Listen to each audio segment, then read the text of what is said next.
बिस्मिल्लाहिर्रहमानिर्रहीम। अच्छा, ये विंटर 21 क्वेश्चन पेपर 22 का क्वेश्चन नंबर 7 है।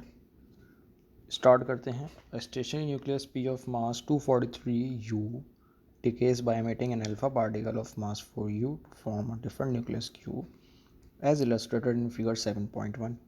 तो बेसिकली एक मेरे पास मास है, एक पार्टिकल न्यूक्लियस है P जो डिसइंटीग्रेट होकर टू चीज़ों में टूट रहा है, एक क्यू बन रहा है और एक अल्फा पार्टिकल बन रहा है।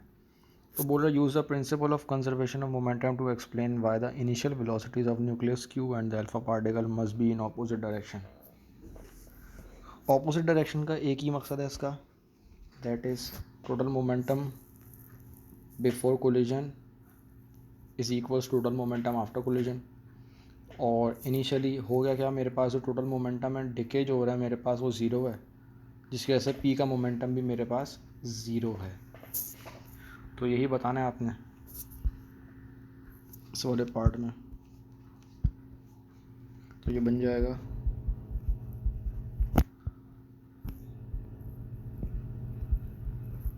Total momentum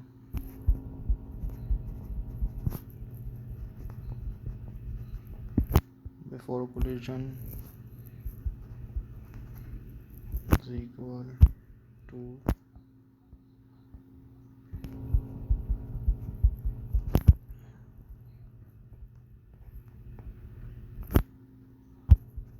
after collision. एक चीज़ हो गई। अब वो बोल रहे हैं must be in opposite direction,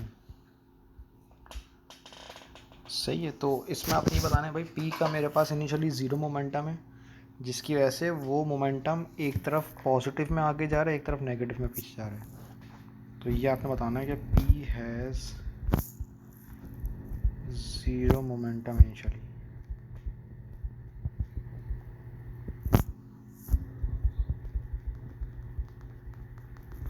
ये पार्ट 1 कंप्लीट हो गया। पार्ट बी पर आते हैं। Determine the initial speed v of nucleus q। अच्छा, जैसे ये मुझे पता है ये p का जो मेरे पास है ये स्टेशनरी है, तो स्टेशनरी का मतलब है कि मेरे पास इनिशियली एक पार्टिकल यहाँ पर है और फिर ये एक्सपेंड होता है, जिसकी वजह से एक पार्टिकल यहाँ जा रहा है, एक पार्टिकल यहाँ जा रहा है, दोनों अपोजिट डायरेक्शन में जा रहे हैं। इसका मतलब ये हुआ कि m1v1 would be equals to m2v2।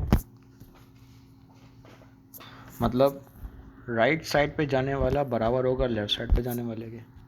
Left side पे मेरे पास Q आ रहा है और Q का मास मुझे बताया हुआ है, बल्कि पता है मुझे, क्योंकि ये पूरा 243 है P। तो 243 में से 4 निकाल लें आप, तो मेरे पास गालिबन ये 239 बचेगा। यस, तो अगर मैं इसको बोल दूँ 239V times V is equals to 4 times 1.6 exponent 7। ये वैल्यू यहाँ से आई है जिसमें उसने मुझे initial speed of alpha particle बताई हुई है। तो v की वैल्यू अब निकल जाएगी हमारे पास 4 times 1.6 exponent 7 divided by 239।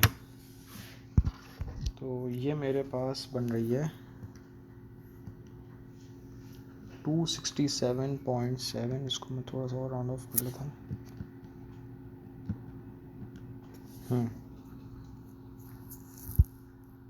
Metre पर सेकंड में चाहिए, तो 267 एक्सपोनेंट 3 मीटर पर सेकंड है। इसको आप टू सिग्निफिकेंट फिगर्स में राउंड ऑफ कर दो तो ये 270 बन जाएगी। तो यहाँ पर जो आंसर लिख दोगे उसमें लिख दो आप 270 एक्सपोनेंट 3, या फिर आप लिख सकते हो 2.7 एक्सपोनेंट 5, बात एक ही है, या फिर 0.27 एक्सपोनेंट 6, एक ही चीज़ है, कुछ भी लिख लो। अच्छा भाई, नेक्स्ट पार्ट में वो बोल रहा है calculate the initial kinetic energy in mega electron volt of alpha particle. इसकी एक डेरिवेशन है, डेरिवेशन तो खैर नहीं, यूनिट कन्वर्जन वो याद कर लो कि एक इलेक्ट्रॉन वोल्ट में मेरे पास 1.6 एक्सपोनेंट 19 -19 जूल्स की एनर्जी होती है। बस ये चीज़ याद रखो। तो फिर आप सारा आराम से कर लो। अब मुझे काइनेटिक एनर्जी निकाल लेते हैं। ऑफ mv² है तो 0.5 टाइम्स मास इज मेरा, that is 4u times u times velocity है मेरी, कहाँ गई, 1.6 एक्सपोनेंट 7। अच्छा u कहाँ से मिलेगा मुझे, ये u देख लेते हैं। u की वैल्यू मुझे एज सच नहीं पता, लेकिन आपको ये दी हुई होती है, यहाँ पे दी हुई होती है पेज नंबर 1 पे। Mass of atomic unit mass that is ये वाली 1.66 एक्सपोनेंट -27।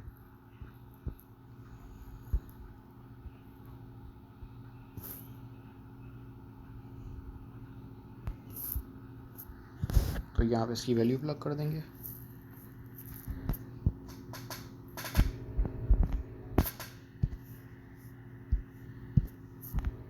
तो 0.5 times 4 times 1.66 exponent -27 times 1.6 exponent 7। तो काइनेटिक एनर्जी मेरे पास आ रही है 0.5 times 4 times 1.66 exponent -27 times 1.6 exponent 7, 5.312 exponent -20।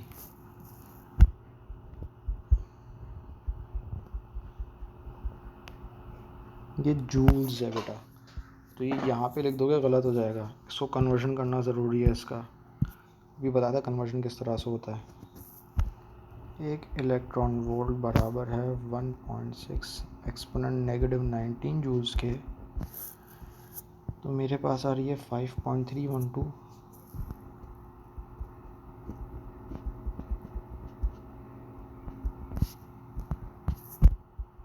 तो ये x के बराबर हो जाएगी, क्रॉस मल्टीप्लाई कर देंगे वैल्यू आ जाएगी मेरे पास।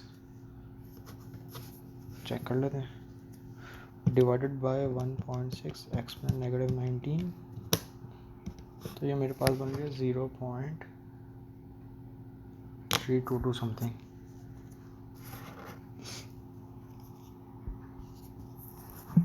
तो ये काइनेटिक एनर्जी मेरे पास आ गई है 0.332। ऐसे इतनी कम आ नहीं सकती, एक बार ट्राई कर लेते हैं, कुछ गलती तो नहीं कर दी। अच्छा भाई, half 1/2 times 4 times 1.66 exponent -27 times 1.6 exponent 7, 5.312 इतनी ही आ रही है। का स्क्वायर है ना, का स्क्वायर वेलोसिटी का स्क्वायर होता है। हाँ, तो ये थोड़ी सी गड़बड़ेशन हो गई थी यहाँ पर, फिर मैं स्क्वायर लगाना भूल गया था, यहाँ पर स्क्वायर भी है, तो ये वैल्यू मेरी बढ़ गई है।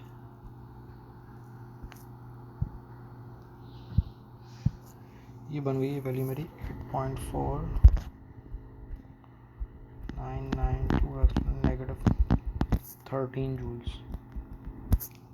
और यहाँ पर भी यही वैल्यू लगेगी।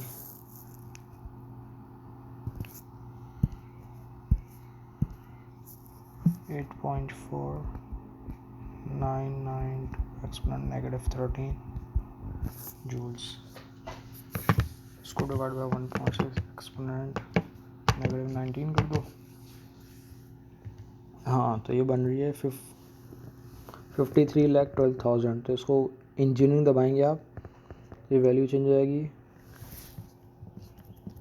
हाँ, तो 5312 एक्सपोनेंट 3 हो गया। अब ये 5.312 एक्सपोनेंट 6 इलेक्ट्रॉन वोल्ट। एक्सपोनेंट 6 को आप मेगा बोलते हैं, तो ये बन जाएगा आपके पास 5.3 मेगा इलेक्ट्रॉन वोल्ट। यहाँ पर वैल्यू यही आएगी बस, क्योंकि मेगा लिखा हुआ ऑलरेडी पहले। अच्छा भाई, अगले पार्ट पर आ जाओ। A graph of neutrons and against proton number Z is shown in figure 7.2. The graph shows a cross that represents nucleus P. The nucleus R has a nucleon number of 242 and is an isotope of nucleus P. Okay, isotope है इसका nucleus P का, जिसका मुझे number of neutrons अलग से बताया और proton number ही बताया है. Nucleus R decays by a beta particle to form nucleus S. वो बोल रहा है पहले determine draw across to represent nucleus R.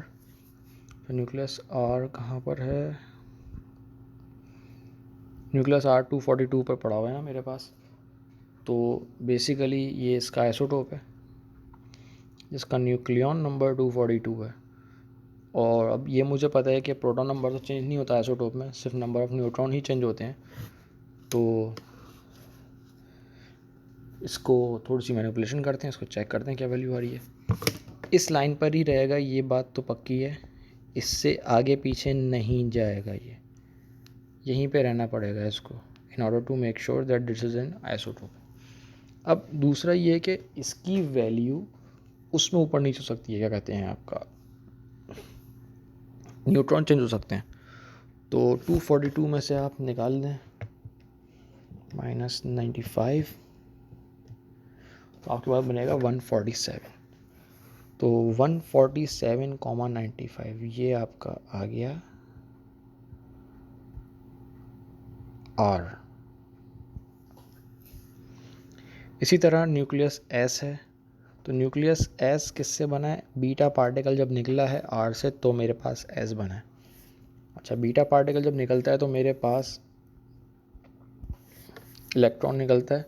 होता है कि न्यूट्रॉन डिसइंटीग्रेट होता है in an electron and a proton. तो बेसिकली न्यूट्रॉन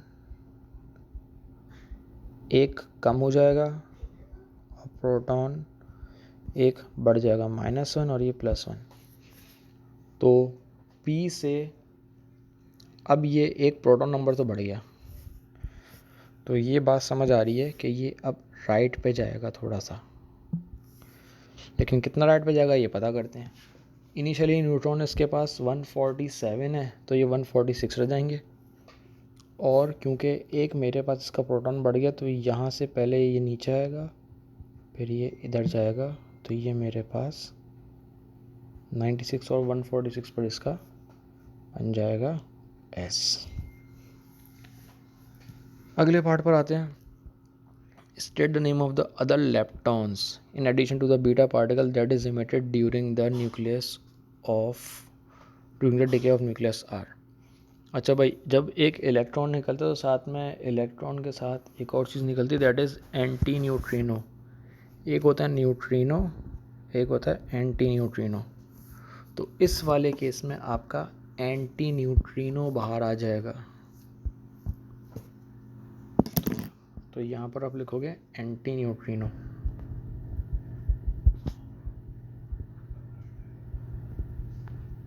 बस ये आपका क्वेश्चन नंबर 7 कंप्लीट हो गया है पूरा. अच्छा भाई, अब हम लोग क्वेश्चन नंबर 6 पर आ गए हैं. वही winter 21 question paper 22 question paper 22 question number 6 चल रहा है. इसको देख लेते हैं थोड़ा सा. A cell of electromotive force EMF 0.48 voltage is connected to a metal wire X as shown in figure 6.1. The cell has an internal resistance. The current in the cell is 0.8 amps. Wire X has length 3 meters और cross section area इतना है and resistance इतनी है. Calculate the charge passing through the cell in a time of 7.5 minutes. अच्छा भाई, charge का जो formula मेरे पास बनता है that is Q is equals to IT.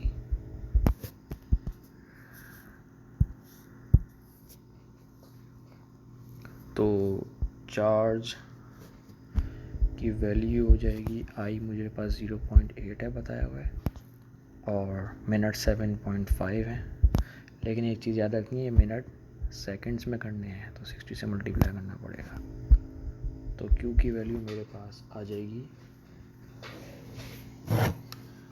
0.8 8 times 7.5 times 60, that is 360 coulombs.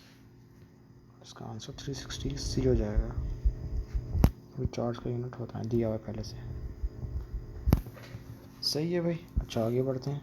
Calculate the percentage efficiency with which the cell supplies power to wire X. अच्छा, power की एफिशिएंसी निकालिए। तो अगर आप लोगों को याद हो तो मेरे पास पावर के 3 फॉर्मूलाज होते हैं, वी आई स्क्वायर आर और आखिरी है P is equals to V square over R. ये ज़्यादातर होता है इनपुट पावर निकालने का, मतलब ये इतना प्रोवाइड कर रहा है। ये पावर के लॉसेस हैं या पावर कंज्यूम्ड है, इतनी पावर कंज्यूम हो रही है। तो होता है कंज्यूम्ड ओवर इनपुट होता है, और वो मैं मल्टीप्लाई बाय 100 करता हूँ, मेरे पास परसेंटेज ऑफ एफिशिएंसी है। तो यही करना है यहाँ पर भी। आई स्क्वायर आर से निकाल लो पहले तो अगर मैं ये वाला फॉर्मूला यूज़ करूँ तो P is equals to I square that is 0.8 square times R, जो कि मेरा 0.4 है। तो मेरे पास वैल्यू बन जाएगी 0.8 का स्क्वायर मल्टीप्लाइड बाय 0.4, 0.256। मतलब ये मैं कंज्यूम कर रहा हूँ। अब अगर मैं इस वाले भाई की बात कर लूँ तो इसको मैं यहाँ सॉल्व कर लेता हूँ। मतलब ये वो पावर है जो कि बैटरी दे रही है, और ये वाली वो पावर है जो कि मेरे पास पूरा सिस्टम कंज्यूम कर रहा है। तो V मेरे पास 0.48 है और I मेरे पास 0.8 है। तो वैल्यू बन रही है मेरे पास इसकी 0.384। एफिशिएंसी का फॉर्मूला सबको पता है, output over input multiply by 100। तो आउटपुट है मेरे पास 0.256 ओवर इनपुट है 0.384 टाइम्स 100 कर लो। तो कहाँ गया, हाँ ये। तो मेरे पास इसका एफिशिएंसी आ जाएगी 0.256 डिवाइड बाय 0.34 मल्टीप्लाई बाय 100, 10% होना पड़ेगा। हाँ 66.667, उसको 67 ही कर लो, राउंड ऑफ कर गया। तो मेरा आंसर ये आ गया इसका। अच्छा भाई, अगला पार्ट आ गया है, part C. There are 3.2 exponent 22 free conduction electrons contained in the volume of wire X. For wire X calculate the number density N of the free electron. Number density निकालनी है। नंबर डेंसिटी एन जो है उसका formula बनता है number of electrons over volume. अब volume तो मुझे दी हुई नहीं है, लेकिन मुझे बेस एरिया दिया हुआ है, मतलब क्रॉस सेक्शन एरिया दिया हुआ है, और उसकी हाइट दी है, मतलब लेंथ दी हुई है। तो वही करूँगा मैं। एन निकालने के लिए 3.2 एक्सपोनेंट 22 ओवर वॉल्यूम, मतलब 3 मल्टीप्लाइड बाय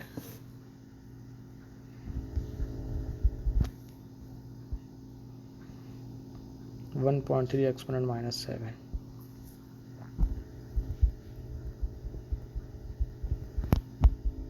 तो मेरे पास नंबर डेंसिटी आ जाएगी। वैल्यू निकाल लेते हैं। 3.2 exponent 22 divide by 3 into 3 1.3 exponent -7। तो ये बन रहा है मेरे पास 8.2 एक्सपोनेंट 28 पर मीटर क्यूब।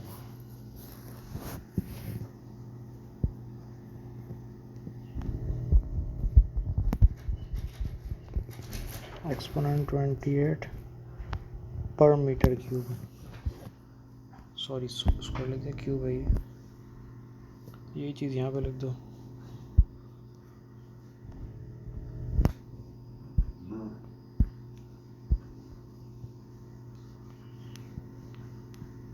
क्या हो गया, मिट क्यों नहीं रहा यहाँ?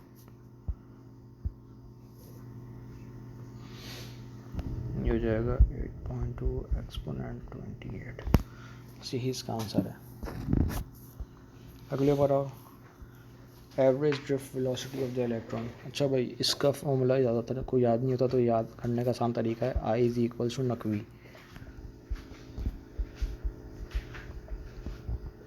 नकवी करंट पता है, number of free electron, density पता है, एरिया पता है, चार्ज पता है, ड्रिफ्ट वेलोसिटी निकालनी है। तो ये फॉर्मूला बन जाएगा I is equals to NA Q is equals to V। तो 0.8 ओवर 8.2 एक्सपोनेंट 28 टाइम्स एरिया, जो कि मुझे 1.3 एक्सपोनेंट -7 है,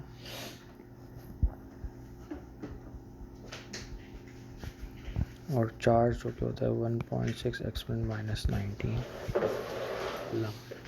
तो इससे मेरे पास इसका डायरेक्ट आंसर आ जाएगा ड्रिफ्ट वेलोसिटी का, जो कि अभी मेरे पास आ रहा है 0.8 ओवर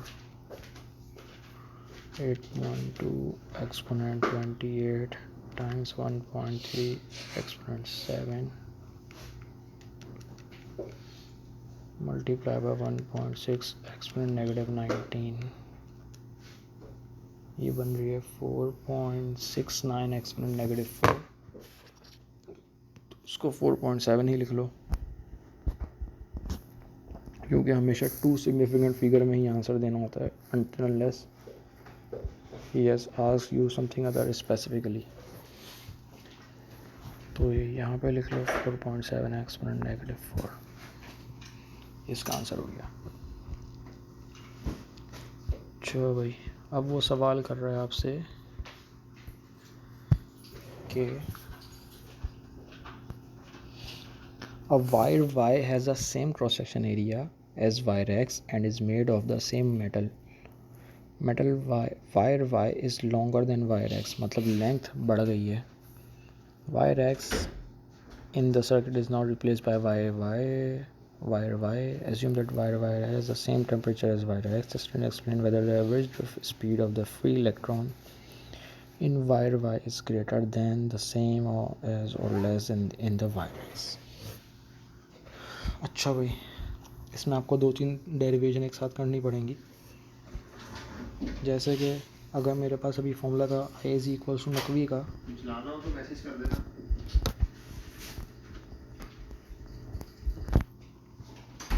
तो ये वेलोसिटी, अब करंट का फॉर्मूला होता है V is equals to IR, तो V over R is equals to I हो गया।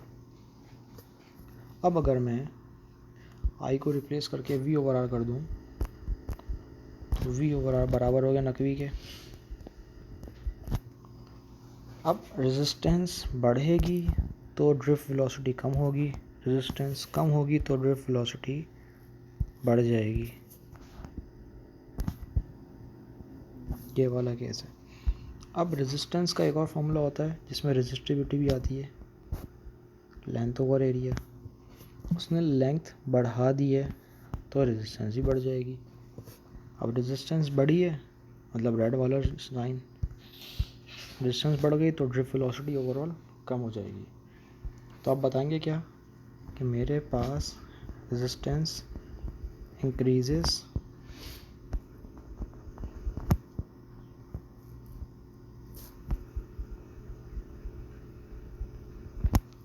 पहला पॉइंट, तो फिर आप बताओगे करंट डिक्रीजेस,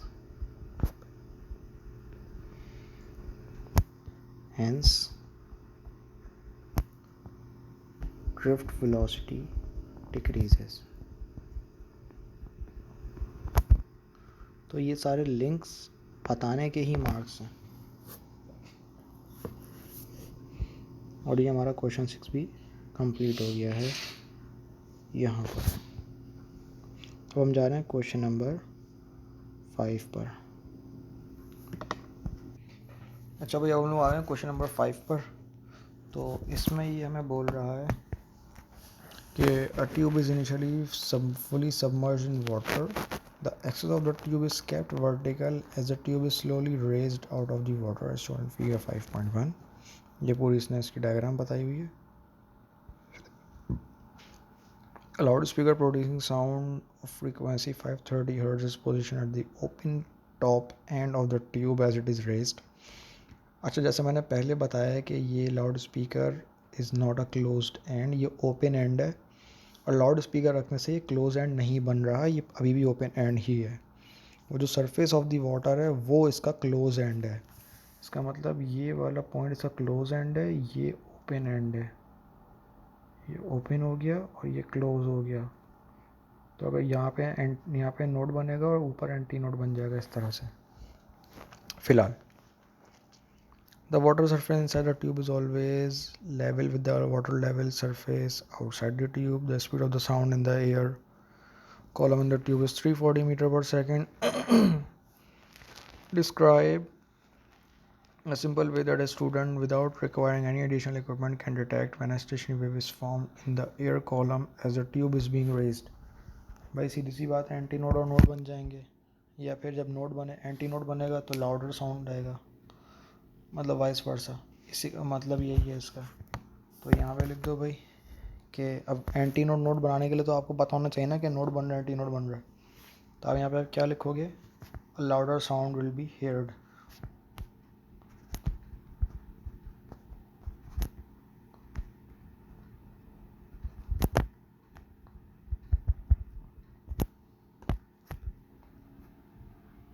बस ख़त्म. अगला पार्ट में क्या बोल रहा है वो, determine the height of the top end of the tube above the surface of the water when a stationary wave is first produced in the tube. Assume that an antinode is formed level with the top of the tube. मतलब वही जो हमने diagram ऊपर बनाई थी वो उसी की बात वापसी करने लग गया है. तो पहले तो मुझे लैम्डा की लेंथ निकालनी, वेव लेंथ निकालनी है. तो v is equals to F lambda.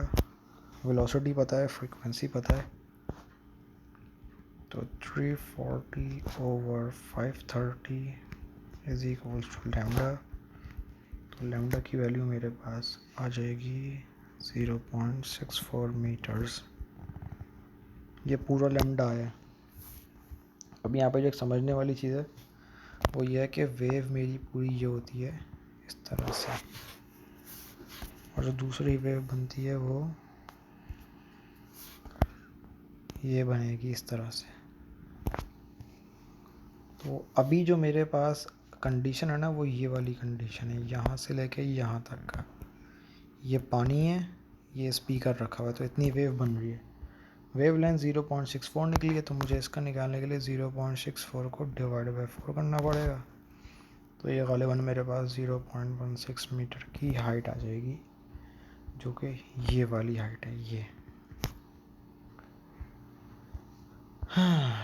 0.16 metres दिया हुआ पहले से. Determine the distance moved by the tube between the positions at which the first and the second stationary waves are formed.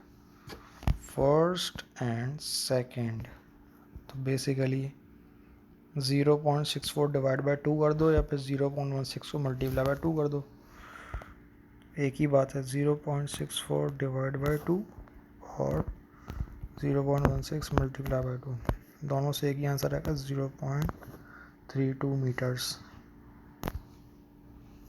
ख़त्म ये सवाल. अच्छा भाई अब ज़रा क्वेश्चन नंबर 4 पे चलते हैं. क्वेश्चन 4 मुझे बोल रहा है, a child sits on the ground next to a remote control car, toy car. At time t0 the car begins to move in a straight line directly away from the child. The variation with time t of the velocity of the car along the line is shown in figure 4.1. The car's horn continually emits sound of frequency 925 Hz between time t0 and time t 6 seconds. The speed of the sound is 338 meter per second. Describe qualitatively the variation if any, in the frequency of the sound heard by the child that was emitted from the car horn. Time 0 से time 2 seconds दूर जाती जा रही है और 3 से जा रही है, तो फ्रीक्वेंसी का जो मेरे पास रेट है वो कम होता रहेगा।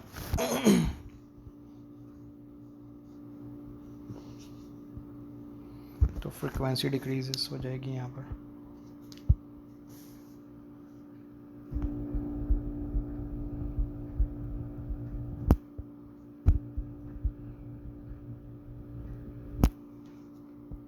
And from T4 to T6 seconds, 4 से 6 में गाड़ी अभी भी दूर जा रही है लेकिन कम स्पीड से जा रही है, तो फ्रीक्वेंसी का जो रेट है वो बढ़ जाएगा। तो फ्रीक्वेंसी यहाँ पे इंक्रीज़ हो जाएगी क्योंकि अब उस रेट से नहीं जा पा रही जिस रेट से पहले जा रही थी, तो फ्रीक्वेंसी इंक्रीजेस। इसको आप इस तरह भी देख सकते हैं कि आपका यहाँ पे इधर से इधर तक,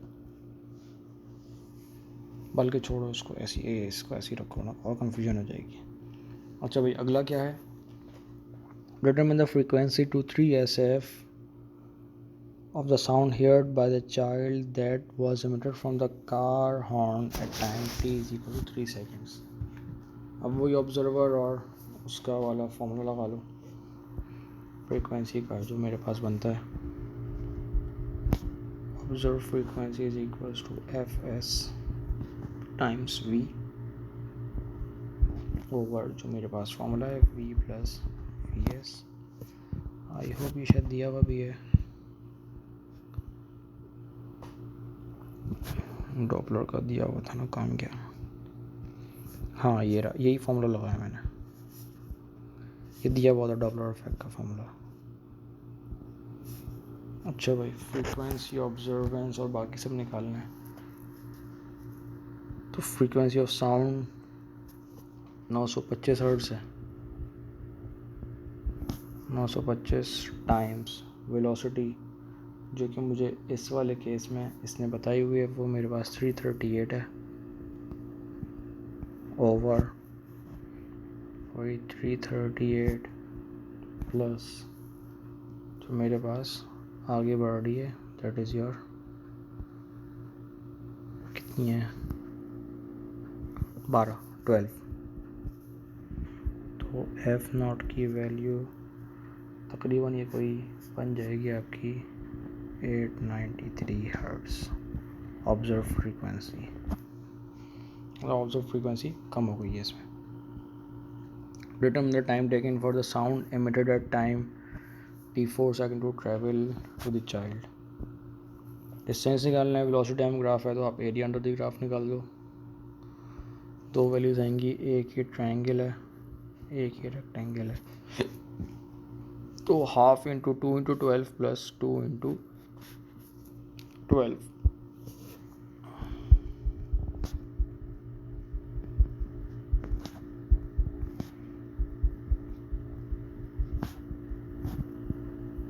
36 सेकेंड्स इसका वो आ जाएगा मेरे पास डिस्टेंस।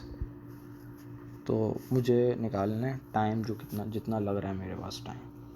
तो अब टाइम टेकन क्या होगा, speed is equal to distance over time वाले से कर लो।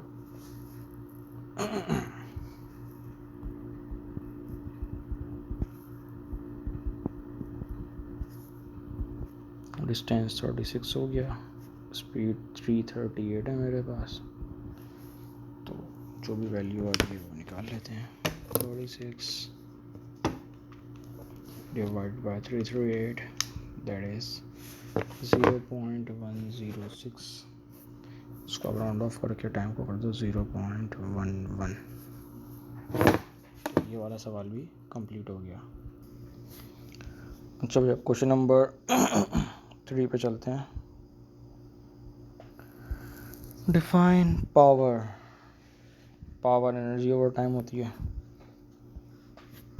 तो इसको लिख लो भाई, एनर्जी ओवर टाइम या वर्क डन ओवर टाइम एक ही बात है। A car of mass 1700 kg moves in a straight line along a slope that is at an angle theta to the horizontal as shown in figure 3.1. ये गाड़ी ऊपर जा रही है. The car moves at constant velocity.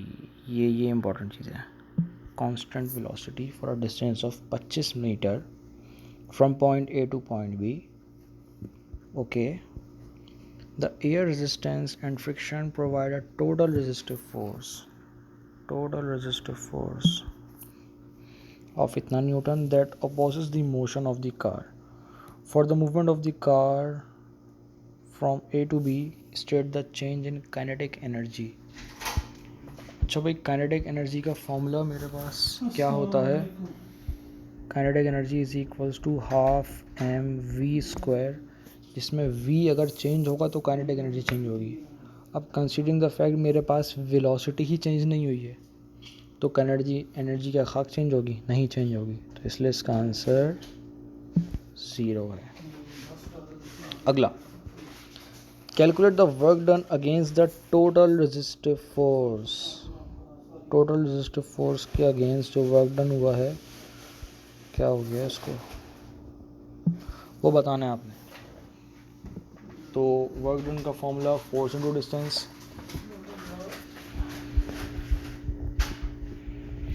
Force, जो total resistive force ही, that was 440 Newton.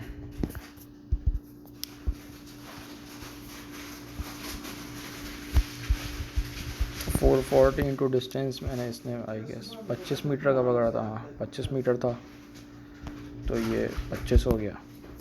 तो 440 into 25 जो वैल्यू आ रही है that is 11,000 joules.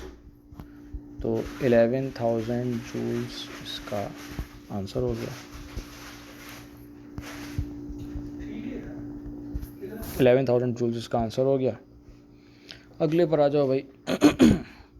The movement of the car in B from A to B causes its gravitational energy to increase by itna joules. Calculate the increase in vertical height h of the car for its movement from A to B. अच्छा भाई, kinetic वो potential energy का formula होता है मेरे पास mgh. Potential energy पता है 4.8 exponent 4 है. मास बताया था मेरे ख्याल से, कहाँ गया, 1700 है. और ग्रेविटी 9.81 ही चल रही है आजकल इनटू हाइट. अब h की जो वैल्यू हो गई है मेरे पास वो हो जाएगी 4.8 एक्सपोनेंट 4 डिवाइडेड बाय 1700 टाइम्स 9.81. तो h की वैल्यू मेरे पास आ जाएगी 4.8 एक्सपोनेंट 4 ओवर 1700 डिवाइडेड बाय 9.81. ये वैल्यू बन गई है 2.87. इसको आप 2.88 या 2.9 कर सकते हो, क्योंकि हमें सिग्निफिकेंट फिगर दो ही रखना है, तो इसको 2.9 कर दो. तो यहाँ पर भी 2.9 आ जाएगा. एंगल थीटा निकालना है. Angle theta.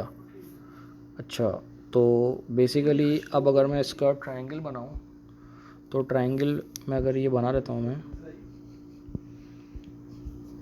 तो ये मेरा 25 है. 25 हो गया. ये आपका 2.9 हो गया. और ये एंगल थीटा निकालना है इसमें मुझे. ये थीटा निकालना है. तो बेसिकली आपको ऑपोजिट पता है या परपेंडिकुलर पता है, और आपको हाइपोटेन्यूज पता है, तो साइन थीटा लग जाएगा. Sine theta is equals to 2.9 over 25. तो थीटा की वैल्यू डायरेक्ट निकाल लो. साइन इनवर्स ओवर 2.9 मतलब आंसर रख लो ओवर 25. ये आ जाएगा 6.6 डिग्री का एंगल का वैल्यू आ रही है मेरे पास. इसको यहाँ से मिटा देते हैं, इसको 6.7 कर दो, नहीं 6.61 है तो 6.6 डिग्री ही रहेगा, ये इसका आंसर है ये। अच्छा भाई, अब मेरे पास अगला है the engine of the car in B produces an output power of इतनी watt to move the car along the slope. Calculate the time taken for the car to move from A to B. अच्छा भाई, ये थोड़ा tricky है। वैसे तो formula है power का एनर्जी ओवर टाइम, या अभी वर्क डन चल रहा है तो वर्क डन ओवर टाइम। अब वर्क डन का मतलब वर्क डन कौन सा है? वर्क डन मेरे पास यहाँ पे 2-3 चल रहे हैं एक साथ। एक तो काम कर रहा था जो मेरे पास पोटेंशियल एनर्जी वैसे हुआ था, दूसरा वर्क डन मेरे पास हो रहा था जो कि रेजिस्टिव फोर्स के अगेंस्ट हुआ था। तो वर्क डन तो टोटल हुआ है, तो यहाँ पर हो जाएगा 11,000 plus 4.8 exponent 4 whole divided by time. अब टाइम निकालना है, पावर मुझे पता है, तो यहाँ पर आप इसको मिटा के, बल्कि नीचे ही कर लेते हैं सही से, ये बन जाएगा टाइम के लिए 11,000 plus 4.8 exponent 4 whole divided by 1.7 exponent 4। तो टाइम की वैल्यू मेरे पास अभी इस वाले केस में कितनी आ रही है? 11,000 प्लस 4.8 एक्सपोनेंट 4 अपॉन 1.7 एक्सपोनेंट 4। तो ये टाइम लग रहा है मेरे पास 3.47 सेकंड। इसको मैं कन्वर्ट कर सकता हूँ 3.5 सेकंड में, तो ये मेरा आंसर हो जाएगा। आई होप यहाँ तक किसी को मसला नहीं हुआ होगा। अच्छा भाई, इसका अगला सवाल करते हैं। आई होप ये छोड़ना पड़ेगा, ये क्वेश्चन नंबर 2 में तो पूरा वो ये कहते हैं इलेक्ट्रिक फील्ड ऑब्सोल्यूट हो गया। क्वेश्चन 1 पर आ जाते हैं। अच्छा भाई, अ यूनिट में be stated with the prefix that represents a power of 10 multiples blah blah blah blah blah. Kilo 10 की पावर 3 है तो टेरा 10 की पावर 12 होता है, और 10 की पावर -12 का मतलब है pico, small P. The following in the following list underline all the units that are SI base units. SI base units. Coulomb नहीं है, न्यूटन फिर नहीं है, न्यूटन इज़ अ फोर्स तो एम ही होता है, मीटर है और एम्पियर है। The potential difference V between the two ends of a uniform metal wire is given by ये, where D, I, L, rho सब दिया हुआ है। For a particular wire, the percentage uncertainties in the values of the sum of the above quantities are listed in table 1.2. The quantities listed in 1.2 have values that are used to calculate the rho. The percentage uncertainty निकालनी है rho के लिए। अच्छा, अगर हम raw को एक तरफ कर दें तो मेरे पास जो इसका फॉर्मूला बन रहा है, पहले यही बना लेते हैं, वो कुछ ऐसा बन रहा है। Rho is equals to VD² over LI। Considering the fact कि जब भी हम लोग परसेंटेज अनसर्टेनिटी निकालते हैं तो मैं सारे के सारे कॉन्स्टेंट्स को निगलेक्ट करता हूँ, इग्नोर कर देता हूँ। तो ये VD² ओवर LI बन रहा है, VD² ओवर LI। तो V मतलब 3.5, D² मतलब 2 × 3 प्लस लेंथ की है 2.5 प्लस करंट का है 2। इन सब को ऐड कर दें तो मेरे पास जो वैल्यू आएगी वो मेरा आंसर होगा, दैट इज़ 14%। तो 14% इसकी परसेंटेज अनसर्टेनिटी है। अब आपने निकालना है the absolute uncertainty. Absolute uncertainty बिल्कुल ही बेसिक हो जाती है अगर आपको परसेंटेज पता है, तो आप उसी वैल्यू का परसेंटेज निकाल दें। 4.1 एक्सपोनेंट -7 मल्टीप्लाइड बाय 14%। अच्छा, आप कैलकुलेटर में डायरेक्ट 14% भी कर सकते हो, वरना अगर नहीं पता तो आप इसको ऐसे कर लो 4.1 एक्सपोनेंट -7 मल्टीप्लाई बाय 14/100। कैलकुलेटर में ऑप्शन ही होता है कि आप लिखो 4.1 एक्सपोनेंट -7 मल्टीप्लाई बाय 14 लिखो और शिफ्ट दबा के, अगर आपके पास FX991EX क्लासविज है तो आंसर दबा दो, तो परसेंटेज का साइन आ जाएगा। तो इससे मेरे पास एग्जैक्ट डायरेक्ट वैल्यू आ जाएगी।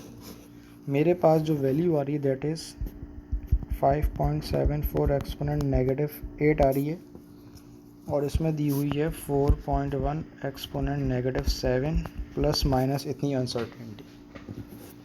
अब एक यहाँ पे एक मसला आ रहा है, यहाँ पे कॉन्फ्लिक्ट हो रहा है कि एक पावर -7 है और अगली पावर -8 है, तो आपने इसको भी कन्वर्ट करना पड़ेगा एक बात, लेकिन इसे मांगा नहीं है तो आपने कन्वर्ट नहीं करना, आपको बस इसकी सेम SF करने हैं। तो इस वाले केस में मैं इसको 6 कर सकता हूँ इंटू 10⁻⁻8। अगर ये मुझे सेम में करना पड़ता तो मुझे इसको आगे पीछे करना पड़ता, क्योंकि मैं अगर ये इस तरह बोलता है अगर अलग से बोलता है ये कि परसेंटेज वो वैल्यू बताओ और परसेंटेज अनसर्टेनिटी भी साथ बताओ, एब्सोल्यूट अनसर्टेनिटी, तो फिर मैं ये करता। लेकिन अभी मैं बस इसको ऐसे ही छोड़ सकता हूँ, 5.7 कर दो या 6 कर लो, 6 बेहतर है, 6 एक्सपोनेंट -8 मीटर्स। ये पूरा पेपर सॉल्व हो गया है। ये था विंटर का 2021 का लेटेस्ट अभी ईयर है ये।